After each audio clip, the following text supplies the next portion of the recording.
Bonjour, c'est Parenthèse, la saison 4. Bienvenue à Parenthèse, le balado pour les parents francophones de l'Ontario. Aujourd'hui, nous accueillons de nouveau Brandy Lakovic pour continuer notre discussion selon l'introduction des éléments solides pour les bébés. Donc, bienvenue Brandy, bienvenue et merci d'être ici avec nous encore une fois. Euh, Dans notre dernier épisode, tu as mentionné en passant que tu as trois priorités pour les parents quand bébé commence à manger la nourriture plus que du lait. Pourrais-tu nous expliquer un petit peu ces priorités? Oui, donc mes priorités, c'est d'introduire des nourritures qui sont haut en fer. Et donc, on peut discuter de toutes les façons de pouvoir d'offrir des nourritures haut en fer, que ce soit des aliments de produits animaux ou bien végétal. Il y a plein d'options, puis on peut mélanger les deux. Donc, la première priorité, c'est aliments haut en fer. Le second, c'est des aliments qui sont riches en gras, qui sont de bonnes sources. Et donc, ça peut être des avocats, ça peut être du beurre, ça peut être de l'huile d'olive. C'est des nourritures que avant on pensait, ah non, il faut pas donner trop de graisse, disons. Mais on voit que c'est très important pour le cerveau. La- Mhm. le, le troisième priorité, c'est la variété, avoir plein d'options. On veut introduire beaucoup de différents aliments avant l'âge de 1 an. Et une introduction une fois, peut-être on va se dire, ah, le bébé n'aime pas ça, mais quand le bébé a l'opportunité de l'explorer encore et encore et encore, là, ça va devenir probablement une nourriture qu'il se sent plus en sécurité avec et qu'il aime même. Donc, les bébés aiment déjà les nourritures salées et sucrées, mais les aliments qui sont amers, ça prend un peu plus de temps pour aimer les brocolis, disons. Mhm. Mais quand notre enfant aime les brocolis, en tant que parent, on se sent super fier à la fin, mais ça prend du temps. Donc, avoir une variété de toutes sortes, incluant les aliments qui sont un plus haut potentiel d'allergènes. Hmm. Alors, exactement, ma deuxième question pour toi. On a parlé un petit peu aussi dans le dernier épisode de ça, mais est-ce que tu pourrais me dire, c'est quoi les recommandations maintenant, recommandations courantes, selon l'introduction des allergènes, les arachides, les noix, les œufs? Je sais que c'est quelque chose il y a beaucoup de parents qui sont vraiment anxieux quand ils commencent à introduire ces nourritures. Ma sœur même, elle va pas aimer que je dise tout ça à tout le monde, mais elle s'est stationnée dans le parking de l'hôpital pour donner son fils son premier goût de beurre de pinot. Alors, il y a beaucoup d'expériences comme ça. C'est quoi les recommandations C'est maintenant? probable qu'elle n'était pas la seule cette journée-là à être à côté de l'hôpital. Donc, une chose que je dis aux parents, c'est que ça, c'est pas quelque chose qu'il faut faire. Si tu te sens plus en sécurité, on fait toutes sortes de choses pour se sentir plus en sécurité, puis je suis bonne pour ça.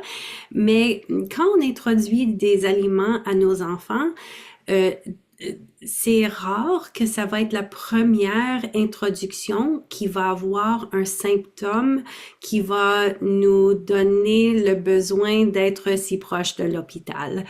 Donc, la recommandation maintenant, c'est d'offrir des aliments allergènes. Avant, on demandait d'attendre peut-être 2 ans avant d'introduire les arachides. Il y a un gros étude qui nous a qui nous a démontré que si on attend pour introduire les arachides jusqu'à 2 ans, ou 3 ans, ou 4 ans, ou 5 ans, le taux d'allergie dans les enfants monte et monte et monte et monte. Donc, c'est plus prudent pour nos enfants d'offrir les aliments allergènes très tôt, très tôt. Comme on commence à nourrir nos enfants vers 6 mois, et c'est tout de suite qu'on commence à offrir les aliments allergènes. Donc, j'ai mentionné qu'au moment où on donne toute nourriture sauf le miel et on n'attend pas pour les donner. On commence tout de suite et on va trouver des priorités, des moments priorités pour offrir les aliments allergènes. Puis il y en a, souvent on entend qu'il y en a 8, il y en a 9 au moment.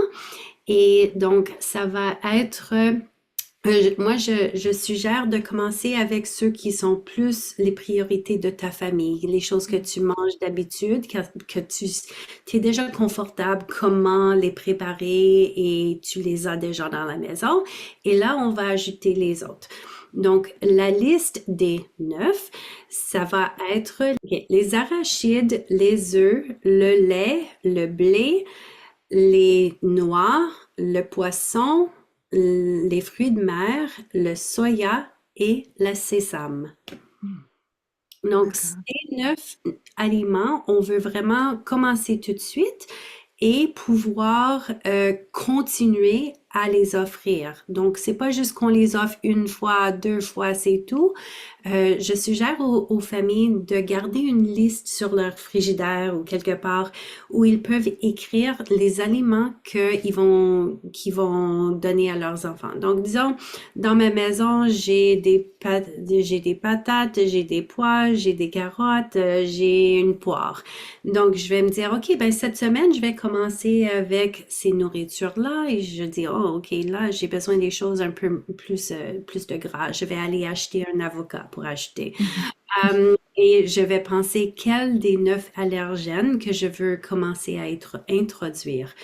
Et disons, je veux commencer avec les œufs parce que c'est quelque chose que j'ai, puis ça fait un très bon mets pour mon petit.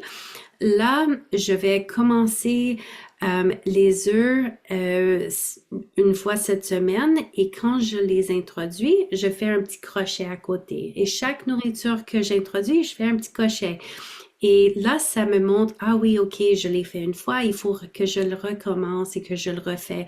Mais avant, les personnes pensaient qu'il fallait introduire une nourriture, un aliment et attendre 3 jours avant d'offrir un autre. Et maintenant, il ne faut pas faire ça.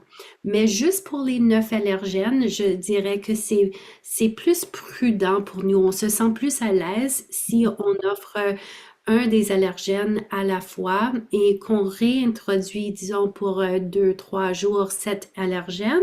Mhm. Et là, on peut ajouter un autre. Donc, disons, cette semaine, je fais les œufs. La semaine prochaine, je fais un produit laitier. Et probablement, le premier que je vais commencer avec, c'est un yaourt très riche en gras. Ben, la semaine prochaine, qu'est-ce que je peux offrir à mon bébé? C'est des petites crêpes. Mm. Parce que là, ils ont déjà eu l'introduction des œufs, ils ont déjà eu l'introduction du lait et je veux continuer à réoffrir ces choses-là. Donc, je fais des petites crêpes et là, c'est ma introduction de blé. Mhm. Et le jour après, j'introduis un petit toast avec peut-être, je sais pas, du hummus dessus. Mhm. Le hummus, qu'est-ce qu'on sait, c'est qu'il y a souvent du Ça. soya. Donc, Mhm. c'est ça, il faut juste comme se dire, OK, ben s'il y a quelque chose qui démontre une sensibilité, là, je vais voir que, OK, c'est un ou c'est l'autre. Mm. Hum, Et c'est les allergies, ça se monte très, très, très vite parce que une vraie allergie, pas une sensibilité, mais une vraie allergie, c'est une réaction de notre système immunitaire. Mhm. Donc, des fois, en 20 secondes, on voit qu'il y a quelque chose qui est différent. Mais si ça l'arrive et ça fait plus que 2 heures qu'on a nourri notre enfant, là, c'est pas vraiment considéré comme une vraie allergie ou bien peut-être qu'il y a quelque chose qui va pas, puis on va à côté, au lieu de mettre un crochet, on va mettre un petit cercle pour dire, OK, Mm. caution, on va faire Oui. attention à celui-là, puis on va attendre un petit peu plus, puis on va le réessayer, mais peut-être je me sens plus confortable quand il y a quelqu'un d'autre dans la maison ou des choses comme ça. Mhm. Oui. Euh, Ça fait beaucoup de sens de penser comme ça, de faire ça comme systématiquement. Je peux dire, juste pour mon expérience avec mes enfants, ma plus jeune, elle a développé je sais pas si c'était vraiment une allergie, mais une intolérance, disons, à la soya quand elle avait 1 an et demi. Et puis, je savais vraiment c'était pas quoi parce que on a déjà mangé tout ça, mais je sais que des fois comme ça peut continuer à s'ajouter dans le corps. Et puis, des fois, on doit faire un petit peu on essaie quelque chose, on enlève quelque chose d'autre. Alors, garder tout ça écrit, savoir comme c'est quoi que j'ai donné cette semaine que je peux penser, on va peut-être essayer de pas mettre ça la prochaine fois. Ça serait bien plus facile pour que juste ben, mange ce que tu veux et puis on va voir. Oh, tu as eu une réaction. On ne sait pas si c'était le lait, le soya, c'est quoi, mais c'est un très bon système. Je pense que ça serait vraiment utile. Peut-être un jour, tu vas écrire un livre ou quelque chose. On peut utiliser un système de brandy. Maman, c'est quelque chose que j'ajoute avec mes classes, mais Oui. il y a beaucoup, beaucoup de ressources dans la communauté déjà. Mhm. Euh, mais je pense que vers 1 an, on est moins attentif à ces choses-là parce que l'idéal, c'est qu'on commence à offrir des aliments à nos bébés vers 6 mois. Et ça, ils mangent presque rien. Mhm. Mais c'est à nous de les offrir, de penser, OK, quand est-ce que je vais offrir cette nourriture? Où est-ce que je vais offrir cette nourriture? Puis, qu'est-ce que je vais offrir? Mais ça devient un moment d'exploration pour le bébé, de se nourrir eux-mêmes, de jouer un peu, sentir, sucer dessus, n'importe quoi. Et nous, on a fait notre job, on a bien fait, puis eux, ils décident s'ils veulent le manger ou pas. Mais ils mangent leur lait, qui est super, qui leur a nourri jusqu'à maintenant. Il va continuer à leur nourrir avec une perfection d'alimentation et d'hydration. Donc, on se méfie sur ça. Et on va voir qu'ils commencent à manger plus, plus, plus, plus. Et l'idéal, c'est que quand ils sont à 1 an, ils ont eu beaucoup d'introductions de nourriture. Et si de 6 mois à 1 an, on introduit 5 nouveaux aliments chaque semaine et qu'on réintroduit les choses qu'on a fait avant, quand on arrive à 1 an, ils ont déjà mangé 100 différentes nourritures. Oh, wow. Et là, c'est comme le premier mois, je dirais, ah oui, juste offre une petite chose à un fois, c'est simple pour nous. Mais après ça, je veux que les parents se sentent à l'aise de pouvoir se faire un mets à eux-mêmes et de pouvoir juste le mettre sur le plat du bébé et que le bébé puisse manger. Mhm. Nous, on va faire certain qu'on n'a pas ajouté de sel, de sucre, Mhm. mais c'est vraiment tout. On veut garder ça plus au simple que possible. Mhm. Et ça fait que toute la famille mange ensemble. Mhm. Et si on voit, mais comme l'idéal, c'est que nous, on nourrit notre enfant et on décide quoi leur donner, mais c'est vraiment eux qui décident s'ils veulent manger ou pas. Et ils vont manger de plus en plus vers 8, 9 mois. Des fois, les parents ils se disent, oh, ben, est-ce que je dois arrêter de leur donner de la nourriture? C'est trop. Mais vraiment, c'est eux qui font cette décision, puis ils commencent à manger moins et moins de lait et plus et Mhm. plus. Oui. Alors, comment est-ce que les parents peuvent savoir comme est-ce que j'ai donné assez de nourriture au bébé? Je sais que quand quelqu'un commence à allaiter, par exemple, il pense, je ne sais pas si le bébé mange assez, j'ai assez de lait, parce que tu peux pas voir. Tu peux au moins voir avec la nourriture, mais c'est comment est-ce qu'on va savoir comme on a donné assez? Est-ce que le bébé a besoin de plus, moins peut-être? C'est quoi les signes pour ça? J'adore cette question parce que c'est tellement typique des parents. C'est que au début, c'est vrai, des fois, ça prend beaucoup d'énergie et ça fait des gros moments pour notre cœur pour voir si notre bébé va bien, si on a comme figuré comment faire leur donner leur lait, de quelle quantité, puis est-ce qu'ils grandissent et tout ça. Et quand on commence à nourrir nos bébés avec des aliments solides, des fois ça rapporte ces petites questions comme est-ce que le bébé mange assez, est-ce que tout va bien? Et vraiment c'est une réflexion à nous-mêmes et on se demande est-ce que moi je fais bien? Donc vraiment la réponse c'est oui, tu fais bien. C'est toi qu'est-ce que au premier mois, 2 mois, tu vas juste leur nourrir une fois par journée. Et si toi, tu choisis les aliments et tu les mets, tu as très, très bien fait. Et le bébé décide comment manger. Et quand tu leur donnais du lait, puis tout allait bien avec le lait, là, c'est 5 mois, 6 mois, tout va bien avec le lait. Et là, on leur donne des aliments solides, c'est qu'ils mangent encore leur lait. Et nous, quand on se dit, est-ce qu'ils ont mangé assez de solide ou est-ce qu'ils mangent trop de solide, si tu regardes à 5 mois, à 4 mois, tu savais quand ton bébé mangeait assez. Il se tournait la tête, il faisait des grimaces, il gardait la bouche fermée. Ils sont très intuitifs naturellement pour savoir quel est le bon montant de nourriture pour eux. Et quand nous, on met la nourriture devant eux, nous, on a fait notre job. Et eux, ils décident comment ils vont manger. Donc, j'essaie de faire de jaser ces petites idées avec les parents que les enfants, les bébés, ils savaient déjà s'ils ont mangé assez. Donc maintenant, ils vont savoir encore s'ils ont assez mangé. Et on continue le lait. Donc, nous, on peut se méfier sur le lait et savoir qu'ils ont tout ce qu'ils ont besoin. Et avec cette petite pratique qu'ils font au début, là, tout va bien aller.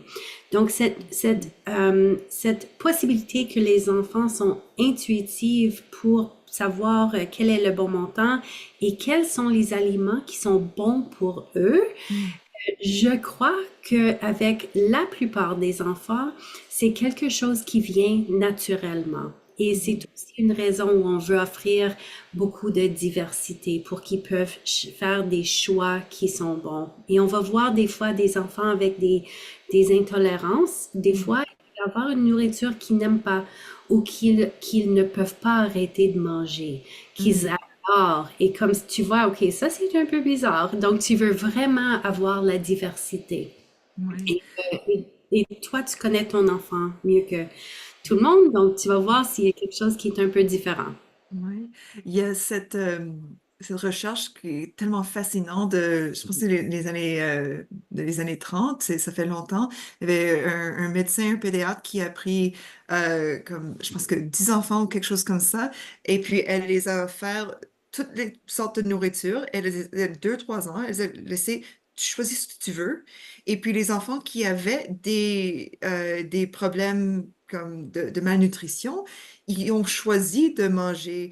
Oh, je sais, mon corps sait que j'ai besoin du fer, mon corps sait que j'ai besoin du gras. Alors, ils savaient, j'ai besoin de manger cette nourriture. Quand on les laisse à faire ça, tu as raison, je pense que les plupart d'enfants, ils vont manger de ce qu'ils ont besoin. Alors, je pense que c'est vraiment important de se souvenir de ça, que on doit offrir la bonne nourriture à nos enfants et puis ils vont se nourrir comme ils ont besoin. C'est ça, Euh, c'est ça. Et c'est excitant en étant parent. Au début, c'est un peu épeurant parce qu'on se dit, ah, ça va bien aller et on se questionne nous-mêmes, mais quand on voit ça de plus en plus avec leur développement moteur pour pouvoir gérer comment ils mettent la nourriture dans leur bouche et on voit que les choix qu'ils font, on se sent pas mal fier. oui. Je veux retourner à la question de l'alimentation intuitive, mais j'ai une autre question que j'ai juste pensé que j'aimerais te poser avant de l'oublier. On a beaucoup parlé de la nourriture pour les bébés, les très jeunes enfants, mais est-ce que tu aurais des conseils pour quand les enfants sont un petit peu plus grands et puis peut-être ils rejettent de la nourriture qu'ils aimaient avant? Je sais que pour tous mes enfants, mes 3 enfants, quand ils étaient vraiment petits, ils mangeaient de je me souviens, ma mère était tellement fière quand ma plus jeune avait demandé pour du fromage brie. Juste 1 an et demi, Mamie, je veux du brie. C'est tellement cute. Et puis, à peu près 2 ans, 3 ans, ils ont commencé, non, je veux pas ça, je veux des autres, des autres nourritures. Maintenant, ils ont retourné, mais il y avait une période que ils étaient ils rejetaient la nourriture. Est-ce que c'est commun? Est-ce que c'est quelque chose que tu vois souvent ou est-ce que c'est juste quelque chose de bizarre? Non, c'est très, très commun. Et c'est pour ça une autre raison pourquoi j'aimerais bien pouvoir introduire sans nourriture avant l'âge d'1 an, parce que c'est très commun que les enfants, comme entre 1 an, 2 ans, ils commencent à enlever des nourritures. Des nourritures qu'ils ont aimées avant, ils n'aiment plus. Mais on voit aussi que des fois, il y a des nourritures qu'ils n'aimaient pas, qu'ils commencent à aimer. Et donc, en étant parent, si on a offert 100 nourriture, puis là, il y en a 3 ou 4 ou 5 qui n'aiment pas, on a encore 95 qu'on peut leur donner. Mm. Si au début, on attend 3 jours avant chaque nourriture pour offrir un nouveau, puis on a les mêmes nourritures en rotation toujours, ou bien on n'a pas offert l'opportunité de notre enfant d'explorer puis de venir à l'aise avec les différentes textures dans leur Mm. bouche, ou des choses comme ça. Là, peut-être, ils ont 50 nourritures à Mm. 1 an. Et là, s'ils enlèvent 5 nourritures des 50, ils ont juste C'est ça. 45. Oui, on avait 10%, oui. C'est ça, et comme parents, là, ça vraiment, ça limite nos possibilités de qu'est-ce qu'on peut leur offrir. Et on commence à se tanner, puis à juste faire les choses qu'ils aiment parce on veut pas de soucis et tout ça.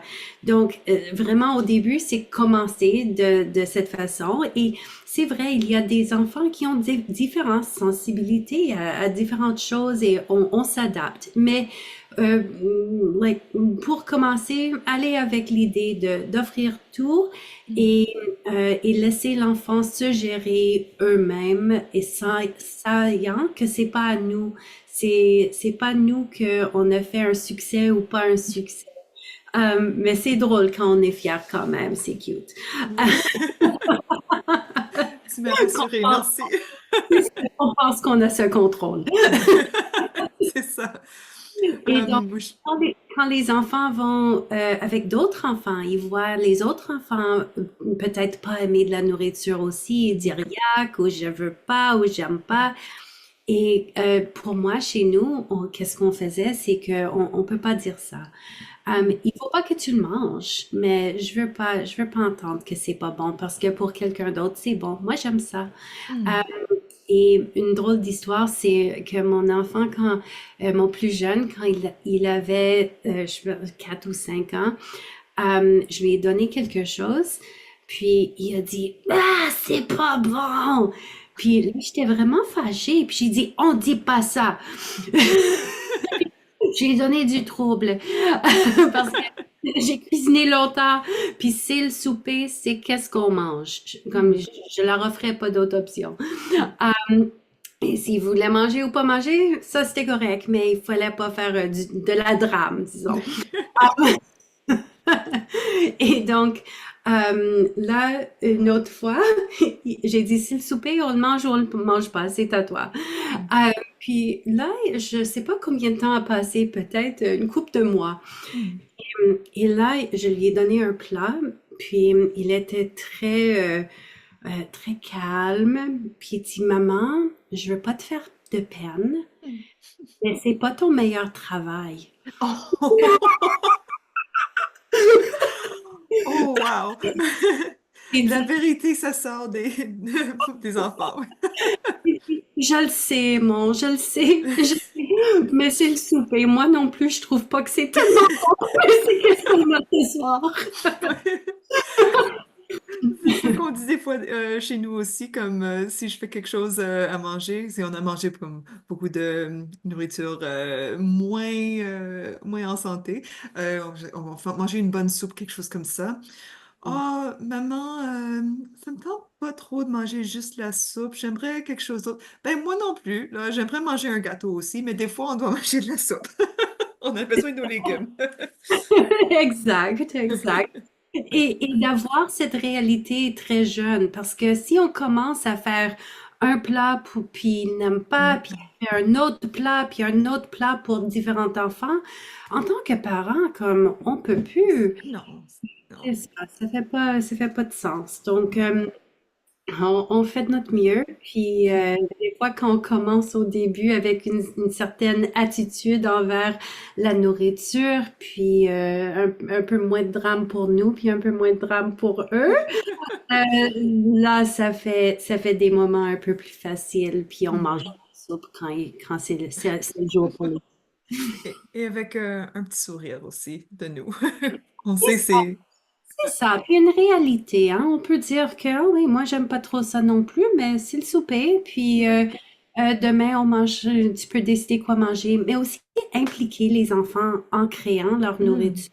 Ça fait une grosse différence si c'est eux qui commencent avec les préparations ou ils regardent dans un livre de recettes puis ils choisissent quelque chose à manger, ou on va à une ferme pour cueillir quelque chose, ou on va à l'épicerie, puis on leur dit, ah, OK, aujourd'hui, c'est toi qui vas choisir un légume pour notre famille. Mm.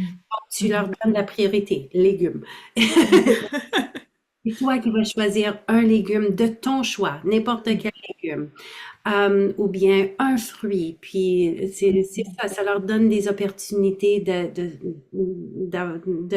d'explorer ces choses-là de différentes. Oui.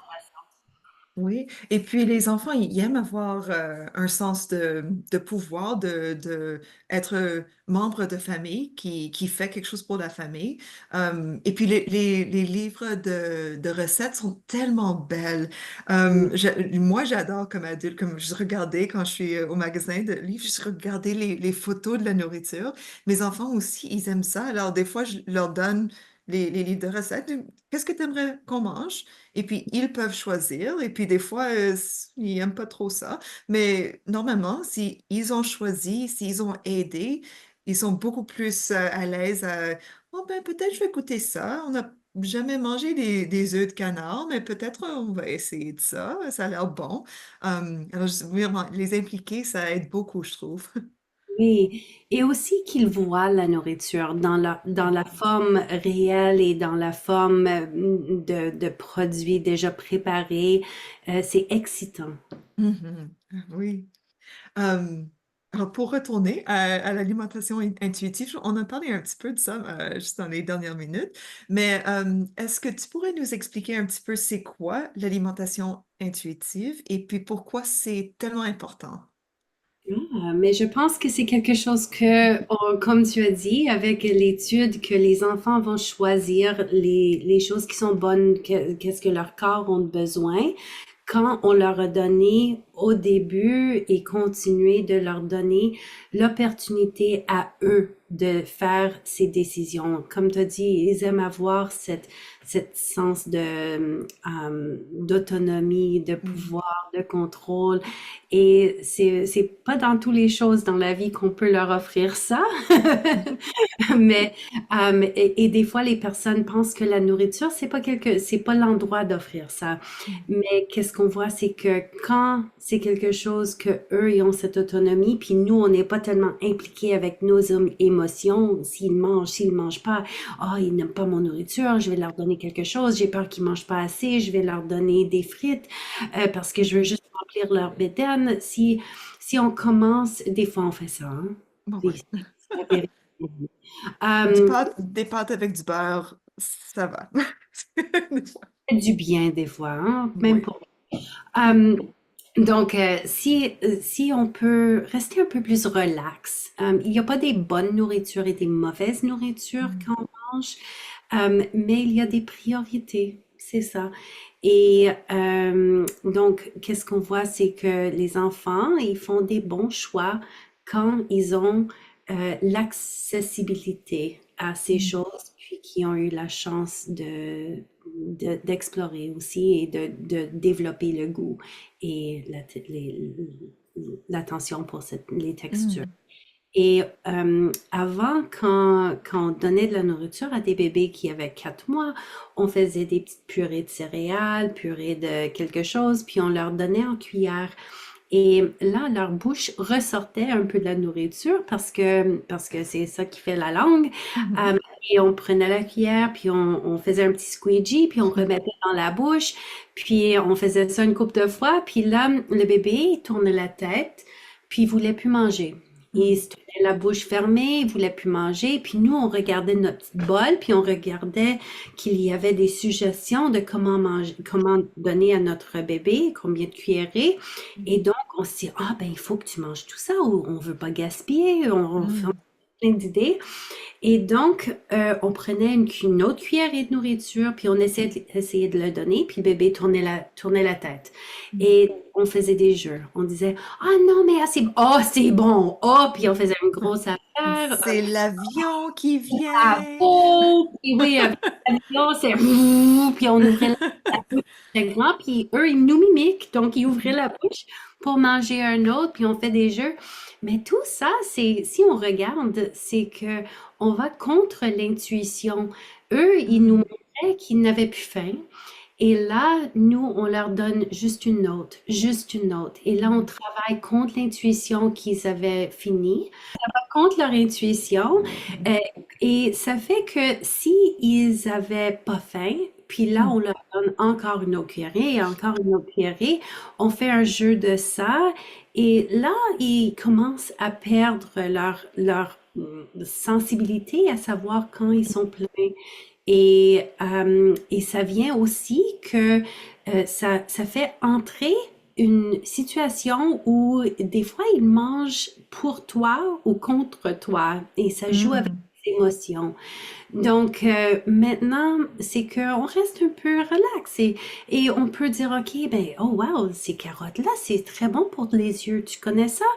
Ces œufs, ah ouais, ça nous donne des bons muscles. Donc, on peut parler à propos les propriétés d'une nourriture et moins de qu'est-ce qui est bon, pas bon, bravo, ah, t'as mangé Mhm. comme ton frère. Mais ça, il faut plus faire des choses comme ça. Ouais. C'est vraiment leur laisser cette possibilité de savoir quand ils sont pleins, qu'est-ce qui va bien, et que chaque enfant a besoin de quelque chose très, très différent. Mhm. Et, euh, et c'est pas une démonstration pour nous de savoir qu'ils vont bien ou pas bien, s'ils mangent un peu plus aujourd'hui, un peu moins demain. So, Mhm. si ils peuvent garder cette intuition, comment bien que ça serait. Comme moi, j'aurais vraiment aimé ce cadeau dans la vie de pouvoir savoir quand j'avais mangé assez de chips, tu sais. Oui, euh, oui, c'est quelque chose qu'on essaye comme adulte de nous, on essaye de l'apprendre comme adulte maintenant parce qu'on parle de ça comme, on, on est supposé manger comme ça comme adulte, mais quel don c'est pour nos enfants de leur donner ça en enfance, qu'ils ont ça pour toute leur vie. Absolument. Bon, on est presque à la fin de notre temps.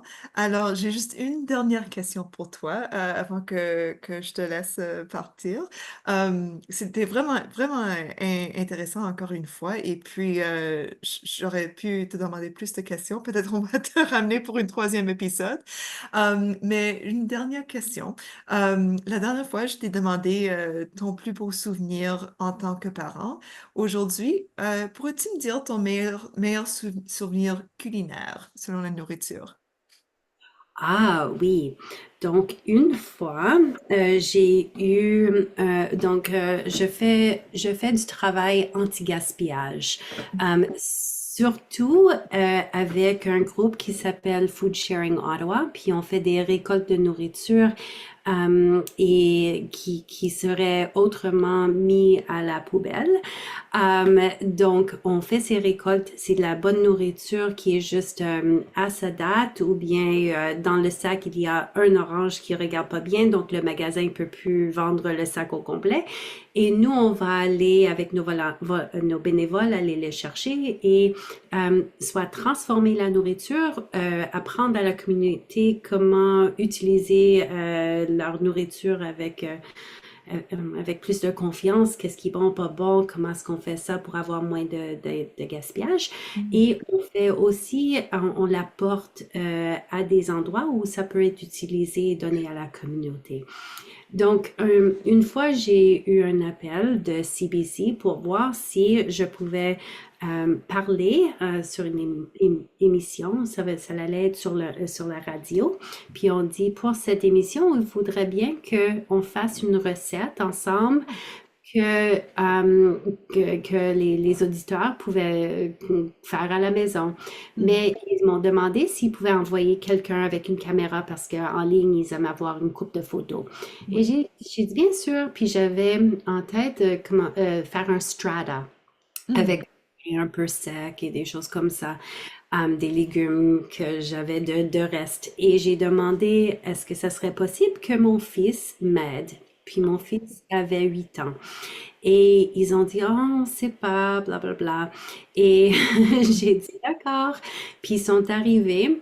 Puis Aimon était prêt pour pouvoir entrer. Il adore cuisiner. Il adore. Oui, il veut tous les petits trucs maintenant.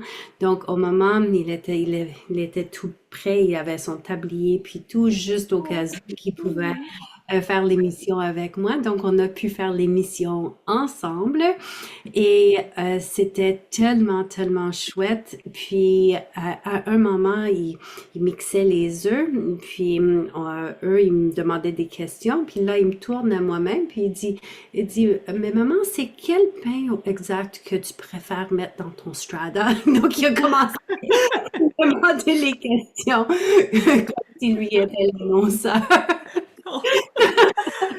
Je suis certaine qu'ils ont aimé ça beaucoup au CBC. Et ça a été tellement bien qu'ils l'ont mis en vidéo. Donc, ça a été sur la Oh oui, vidéo. Et je pense vraiment que c'était à cause qu'Aimon est trop oui. mignon, avec son petit café, puis impliqué à faire la nourriture avec moi. Et donc, c'est ça. Cuisiner en famille, c'est super. Oh, merci beaucoup. Merci encore une fois, Brandy. C'était tellement un plaisir de parler avec toi encore une fois. Et puis, à tous nos auditeurs, merci d'être ici avec nous aujourd'hui. Merci. Au revoir. C'était Parenthèse, votre balado à destination des parents francophones en Ontario. On espère vous revoir pour le prochain épisode. À bientôt!